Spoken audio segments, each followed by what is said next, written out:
எந்தமிழ் சொந்தங்களுக்கு நற்றமிழ் நல் வணக்கம். இன்றைய நூலரங்கு பகுதியிலே நாம் பார்க்க இருக்கிற புத்தகம் இயக்குனர் மாரி செல்வராஜனுடைய மறக்கவே நினைக்கிறேன் என்கின்ற புத்தகம். நான் வாசித்த புத்தகங்களில் பல இருந்தாலும் இதை மறக்காமல் மற்றவர்களுக்கும் நினைக்க வைக்க வேண்டும் என்ற அடிப்படையிலே மறக்கவே நினைக்கிறேன் என்பதை மறக்காமல் உங்களுடன் பகிர்ந்து கொள்கிறேன். நல்ல கவிஞனை நல்ல கலைஞனை அறிவது நம்மை அறிவது என்று சொல்லி பிரபஞ்சன் குறிப்பிடுகிறார். அதன் அடிப்படையிலே மாரி செல்வராஜனுடைய வாழ்க்கையிலே என்னென்ன விடயங்கள் நடந்தது என்கின்ற விடயங்களை 31 பகுதிகளிலே மிகவும் யதார்த்தமாக எந்தவொரு முகஸ்துதி இல்லாமல் தன்னை பற்றிய புகழாரங்கள் இல்லாமல் உள்ளதை உள்ளபடி குறிப்பிட்டிருக்கிறது தான் இந்த மறக்கவே நினைக்கிறேன் என்கின்ற புத்தகம். புதிய தலைமுறையிலே ஒரு உக்கிரமான கதை சொல்லி என்று சொல்லி நாம் மாரி செல்வராஜனை குறிப்பிட காரணம் அவருடைய திரைப்படங்களிலும் கூட அந்த யதார்த்தம் பண்பாடு மாறாத மனிதர்களை தன்னுடைய படைப்புகளிலே படம் பிடித்து காட்ட வேண்டும் என்கின்ற அவா என அனைத்துமே அவரை தனித்துவமான இயக்குனராக வைக்கிறது. அதை தாண்டி ஒரு நல்ல கனகச்சிதமான எழுத்தாளர் என்ற ரீதியிலும் நாம் மாரி செல்வராஜ் அவர்களை நோக்கக்கூடிய ஒரு தரமான படைப்பு தான் மறக்கவே நினைக்கிறேன் என்பது. இந்த 31 பகுதிகளிலுமே 31க்கும் மேற்பட்ட நபர்களை மண்ணின் மைந்தர்களை வெளிப்படுத்துவதாகத்தான் இந்த நூல் இருக்கிறது. சிறுவயது முதல் தான் இயக்குனராக ஆக அந்த முற்படுகிற காலம் வரை தான் சந்தித்த மனிதர்கள் கற்பிக்கின்ற விடயங்கள் என்ன என்ன என்ன அழகாக ஒரு காட்சி அடிப்படையிலே கோர்த்திருக்கிறார். இந்த 31 கதைகளும் தனித்தனி மாந்தர்கள் சார்ந்து ஒரு கதையாக இருந்தாலும் கூட அதை அனைத்துமே தன்னுடைய வாழ்க்கை அனுபவம் என்றபடியினால் அனைத்திலும் மாரி செல்வராஜ் நிறைந்திருந்து நம்மை அந்தந்த கதை களத்தினுள் நம்மை கூட்டி சேர்க்கிறார்.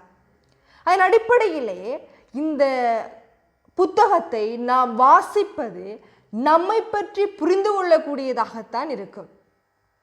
இல்லை என்ன சிறப்பு என்னன்னு சொன்னால், தன்னை பற்றிய சுயவிபரங்களை ஒரு கலைப்படைப்பாக மாற்றுகிற பொழுது நாம் சில பக்கங்களை குறிப்பிடாமல் இருந்திருப்போம், சில விடயங்களை குறிப்பிடுவோம். ஆனாலும் கூட ஒரு வெளிப்படையாக தன்னை படுத்தி மிகைப்படுத்தாமல் உள்ளதை உள்ளபடி ஒரு ஆளுமையினுடைய அடிப்படையிலே ஒரு இலக்கியவாதியாகவும் மாரி செல்வராஜ் அவர்கள் மிளர்கிறதை நாம் காணக்கூடியதாக இருக்கிறது. டயரியினுடைய கதையிலிருந்து ஆரம்பிக்கிறது. மாரியப்பன், ஸ்டீபன் வாத்தியார், ராஜி, முருகம்மாள், தன்னுடைய தாயார், தன்னுடைய தகப்பனார், ரசூல், சுந்தரமூர்த்தி, மூக்கையா தாத்தா, சங்கர், கார்த்தி, மணிமேகலை, பூங்குழலி, அண்ணாச்சி, சுபக்கா, ஜோ, மஞ்சனத்தி, வேங்கையண்ணன், சொட்டு அக்கா, கார்த்தி என்று கார்த்திகாகுமார் என்ற கதாபாத்திரம் என்று சொல்லி நிறைய கதாபாத்திரங்களை குறிப்பிட்டு ஒவ்வொன்றையும் தனித்துவமாக நமக்கு வெளிப்படுத்துகிறார். ஒரு கிராமத்தினுடைய சூழல் அப்படி இருக்கும். அதே ஒரு பையன் அவருடைய வயதினுடைய பரிமாற்றங்களோடு அவருடைய உணர்வினுடைய பரிமாற்றங்கள் வருகிற பொழுது அதை எப்படி கடைபிடிக்கிறான், மற்ற கதாபாத்திரங்களோடு ஒவ்வொரு கதாபாத்திரம் எப்படி இணைகிறது, ஒரு அழகான முடிப்பு, ஆழமான முடிப்பு, ஒரு உணர்வலையை ஏற்படுத்தக்கூடிய முடிப்போடு ஒவ்வொரு கதையும் முடிவடைகிறது. சிறப்பாகத்தான் இருக்கிறது. குறிப்பாக என்னை பாதித்த கதைகளுள் ஸ்டீபன் வாத்தியாருடைய கதை. ஒரு மனிதன் இந்த பறவைகளோடும் இயற்கையோடு கொண்டிருக்கிற உறவு எப்படிப்பட்டது, அதை அவனை எப்படி மாற்றும், ஒரு பறவையை போல பறக்க வைக்குமா, நினைக்க வைக்குமா என்ற மாதிரி ஒரு மனிதர்களில் இருந்து ஒரு மிகைப்பட்ட ஒரு கதாபாத்திரமாக ஸ்டீபன் வாத்தியர் எப்படி இருக்கிறார், அதை இந்த மனித சமுதாயம் எப்படி முரணாக பார்க்கிறது என்ற அடிப்படையிலும் கூட அந்த கதை என்னை வெகுவாக ஈர்த்துள்ளது. அதே போல சில கிராமிய பழக்க வழக்கங்களான சம்மட்டி என்கின்ற ஒரு கலை வடிவம், இப்படி நிறைய கலை வடிவங்களையும் அவர் வெளிப்படுத்தி இருக்கிறார்.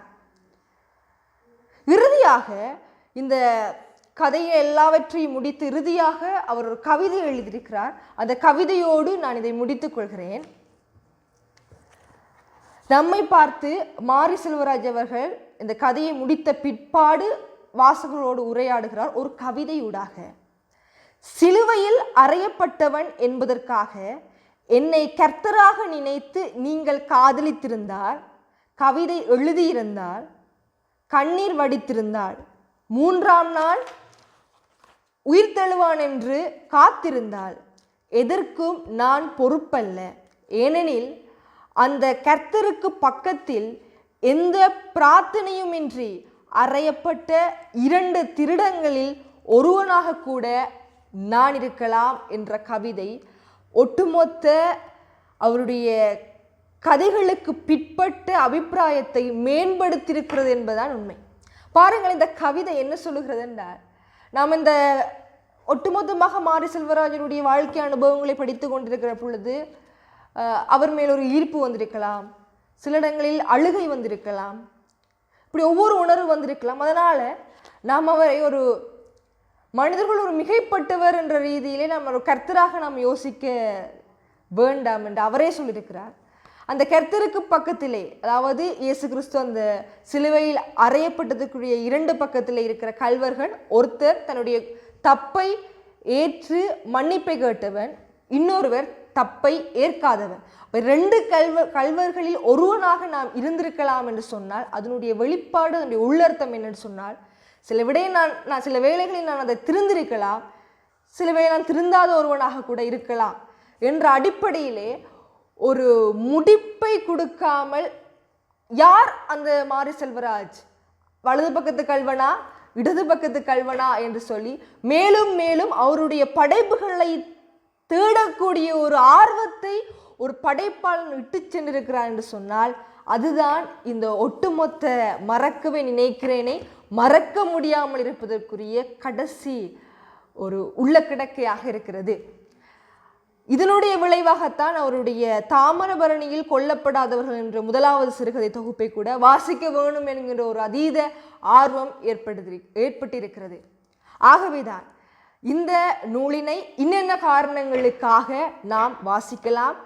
கதை பிரியர்கள், சிறுகதையாளர்கள், ஒருவருடைய வாழ்க்கை அனுபவத்தை படிக்க வேண்டும் என்கிற ஆசை இருக்கிறவர்கள், கிராமியம் சார்ந்த கதைக்களத்தில் ஈடுபாடு இருக்கிறவர்கள், நல் வாசிப்பாளர்கள், சமுதாய சிந்தனை கொண்டவர்கள் என அனைவரும் வாசிக்கலாம். இன்னொரு நூலரங்கம் பகுதியிலே உங்களை சந்திக்கும் வரை விடைபெறுகிறேன். நன்றி, வணக்கம். சுவாசிப்பின் இறுதி வரை வாசிப்பே உறுதியாகட்டும்.